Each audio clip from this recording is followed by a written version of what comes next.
Thanks for joining me on the Meg Ellefson Show. My next guest this morning from Wisconsin Institute for Law and Liberty. Oh, I just love this organization, and they seem to continue. They have such great success at what they are doing. They seem to continue to add more staff, more members to their team, and I'm so delighted to have joining me Miranda Spint. She is Wisconsin Institute for Law and Liberty Policy Associate, and prior to joining the WIL team, she's worked as a policy intern doing research and writing on election integrity and K through 12 education. Ooh, that'll be an interesting topic to discuss as well.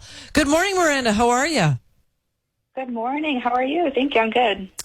Well, I am very happy to have you joining me this morning. I know that as in my intro to you and your organization, I'm so very grateful for all the work that so many on your team do on the behalf of freedom and liberty here in Wisconsin for all of us. And frankly, it goes beyond Wisconsin, because I know you have clients throughout the country. But particularly what I had asked you to join me to talk about this morning was the WIL's healthcare agenda to policymakers. And this is policy ideas that will help to improve future healthcare here in Wisconsin. Let's talk about it.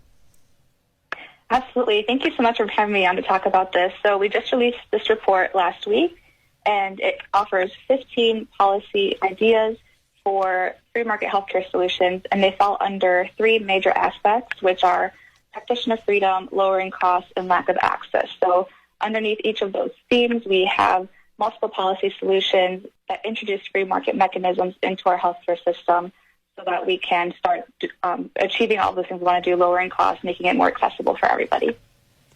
So let's start with, I guess freedom to practice. I mean, I was sharing with you off air that, it really doesn't make sense that I feel like our healthcare model in the United States is very outdated. And, I made the comparison to, well, I guess freedom of practice really isn't part of this per se, but I just made the comparison to why, or I guess it's more a question, why is it that we can't shop for health insurance like we do car insurance? And why is it that we have to be confined by, whether or not this particular physician is, adheres to this health insurance company's set of rules? And it's really removed the patient-physician relationship from the equation. Absolutely. There's definitely some special interests that have made our healthcare system what it is today to make it difficult on consumers of healthcare. And as far as practitioner freedom goes, Wisconsin hospitals, 29% of them are facing critical staffing shortages. So the healthcare that our healthcare staff are able to provide to their patients, it's affecting the quality of their care. They're getting overworked, they're burnt out. So there's a lot of ways to address that particular issue, which would be, and one of them would be addressing unnecessary government regulations, which is making it harder for qualified staff to be hired and allowing them to practice at the top of their training. So we have a couple ideas in the legislature right now. One would be expanding the scope of practice for advanced nurses. Another is prescribing psychologists, such as allowing them to prescribe birth control pills, which is just another way to increase access to medication. So for practitioner freedom, there's definitely ways that we can remove unnecessary government regulations to make that easier for people. So when you talk about there are some ideas in the legislature. Do you anticipate bipartisan support? Do you anticipate these ideas will become law? That we will actually see the veto governor here actually sign them into law? There's definitely some hope for bipartisanship. Healthcare is something that affects everybody. With rising inflation costs and healthcare costs going through the roof, it's just taking bigger and bigger chunks out of people's budgets, and this is something that everybody should care about and be working together for. And there is some good bipartisanship with these issues. So, for example, there's a bill in the legislature for price transparency, which we talked about last year, actually. This is just allowing people to know their prices up front, making sure that hospitals and insurance companies are being transparent with those prices ahead of time. And that is something that is supported by 90% of voters. And the liberal states like California have implemented price transparency rules. There's also one of the issues in our report is dental therapy licenses, just creating another profession to increase dental care access. And Governor Evers proposed a dental therapy license in the 2019 budget. There are definitely some very good steps that we can take for bipartisanship on these issues. Well, that's good. I'm happy to hear that. I think price transparency is a great start. I think everybody would really benefit from knowing, gee whiz, what am I getting when I go to the doctor, and how much does this service cost? And it's always been peculiar to me about healthcare and how I don't know, a Band-Aid that you get in the hospital is significantly more expensive than it is if you go to the drugstore and get one. And it seems to me again that it's really outdated, our model. And so I want to ask, so who are some of the legislators that are, I mean, if you're at liberty to say, that are working on this and that are pushing this forward? I presume there's a committee, or at least some group of our legislators that are working to ensure that this actually becomes law.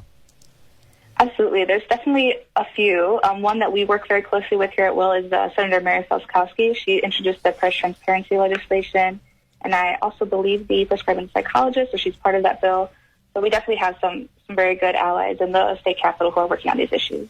Well, and she just happens to be in our listing area, representing those perfect. in our listing area, so that's excellent. And I suspected she and I have had conversations in the past about these efforts. And, I think often because they are not really the headline grabbing, it's not headline grabbing news, although I would suggest it ought to be. Our legislators don't get the credit that they ought to when they work on legislation like this. So can you talk a little bit about I'm a little bit familiar with telehealth. I guess I will say that my attitude and my mindset about healthcare has changed personally for myself, has changed significantly since. Okay, so I refer to it as the shamdemic. And so I have very little faith and trust in our healthcare industry anymore. And so the idea of being able to have a one-on-one conversation, albeit not in person, which is fine, because, I'm not on death's doorstep, but just to have a conversation with a physician and have this option of telehealth, and to be able to reach really any physician that you want, and it doesn't matter if they're in the state of Wisconsin or not. It's a great option for us. Is this something that is limited at this point with regard to telehealth options? I mean, I guess you can fill me in on whether or not health insurance companies are covering these services. Absolutely. So telehealth is an amazing tool that we can use to expand access to healthcare. In Wisconsin, we are limited on if providers from out of state are allowed to give telehealth visits, give some sort of care or advice over telehealth means to Wisconsin residents. That's a limited point. Also, Wisconsin doctors being able to do that for their out-of-state patients. So that's a way that we can expand that. There's also specific limits on what type of telehealth is allowed. If you're allowed to send certain information over telehealth means, what that would look like. So there are certainly ways that we can expand that. And it's a really important tool, like I said, because especially for people in rural areas, but there's shortages everywhere. If you don't have a primary care doctor or a mental health professional close by, if you have to drive hours to see a doctor or provider, or if you have to wait weeks or months to get an appointment, these are ways that we can expand access and make sure that people are at least getting the immediate immediate help that they need.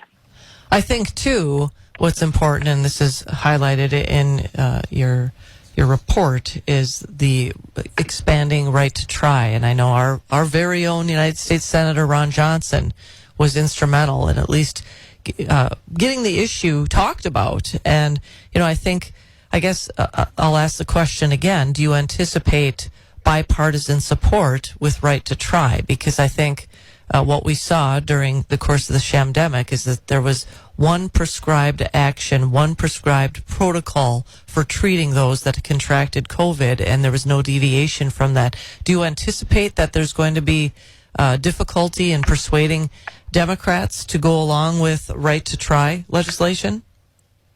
Well, we certainly hope that it would be bipartisan. There is Right to Try 1.0, which has been passed nationally and in multiple states, including Wisconsin.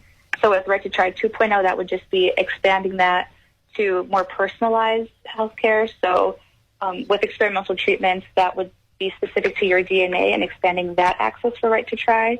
That is something that we would certainly hope that would be bipartisan as well. Well, and I think, too, with Right to Try, there are alternative therapies that can be used, and it's not just necessarily drugs only. I think that there are a lot of natural remedies that can work. I mean, it was revealed during the course of the shamdemic, and I know you may not want to get into this my banter about this, but I mean, there were hospital systems that were preventing the treating physicians from prescribing vitamin C and vitamin D and administering those in higher doses to ensure that their patients were able to recover from COVID. And, it seems to me that I would hope that the language within this legislation would include alternative therapies or alternative medicines, I guess, and even beyond medicines, but natural methods for healing and for even for good health, for inspiring good health. Definitely. And actually that makes me think of another issue that we talk about in our report, which is direct primary care. So this would be paying a monthly fee, maybe $50, and having unlimited access to a doctor, essentially unlimited access through telehealth, through unlimited appointments, specific tests or drugs that may be discounted with your membership. And that's a way that healthcare can be personalized. You really get to know your doctor, and they aren't limited by what a hospital system or a insurance company tells them they can do. It's much more personalized. They get to know you much better, and that's another solution that we offer in our report here for making sure that people can get the healthcare that they want and need. Well, and that I'll just speak my own personal experience.